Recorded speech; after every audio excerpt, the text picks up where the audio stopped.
Let's get ourselves connected. Gotta get yourself connected. Well, it used to be that you'd have to spend tens and thousands, if not hundreds of thousands of dollars to get your video or show to a broadcaster. Well, now the internet is your broadcaster, and you can do it for a fraction of the cost. I've got Warwick Patterson from Formula Photographic. Thanks for coming on the show. No problem.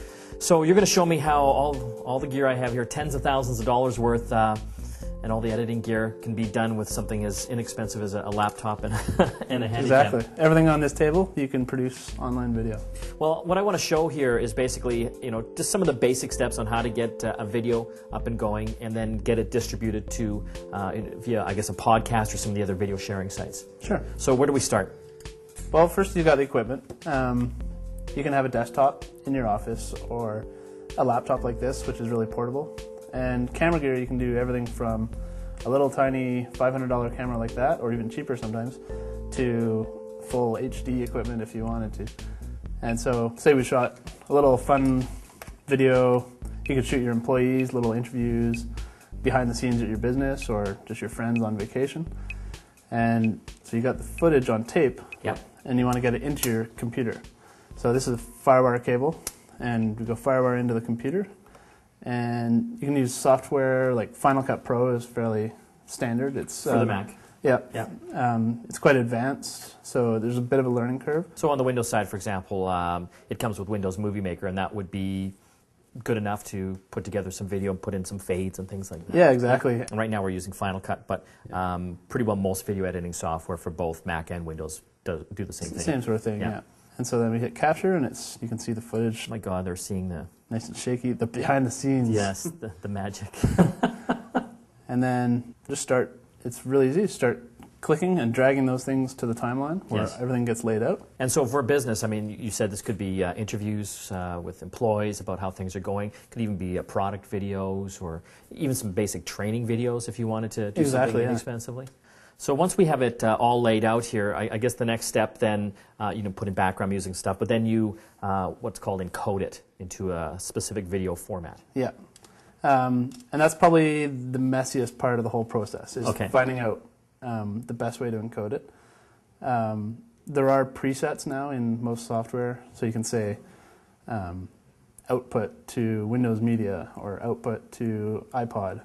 And you can click on those, and most of the time it does a pretty good job. Okay, so once we've done that and we've got the final file, now we want to get it out onto the internet. Yes. So where do we go? There's all sorts of options for uploading and hosting your video online, and most of them are free. And so you're using blip.tv, which is kind of a YouTube type sharing site. Yeah. And what's the advantage of blip.tv over YouTube? It gives you a little more control over where the ads pop up. You can have ads running at the beginning, at the end, or during your video.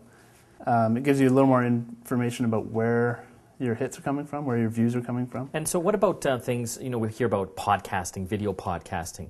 Is that the same type of idea here, what we're doing? Yeah, this is sort of the initial step for getting your video online, is you send it to one of these hosts. Okay.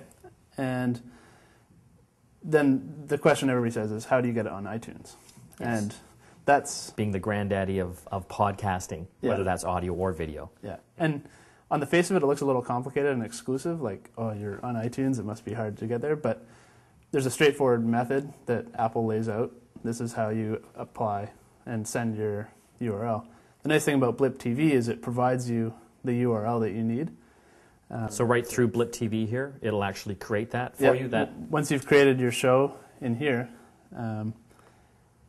it spits out a URL, which is your RSS feed for your videos. For iTunes, that's the line of code or whatever that it needs. Yeah, and you send that to iTunes with the form filled out of what the description of your show is.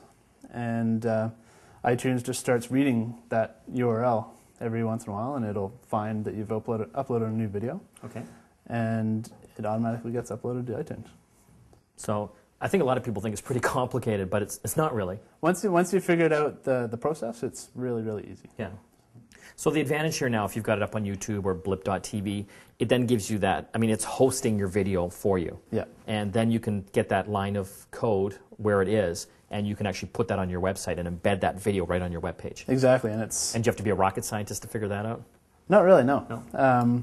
If you have a blog site, like Blogger or WordPress or something like that, you already know how to create a basic text post. And all you do for the video is you grab the embed code.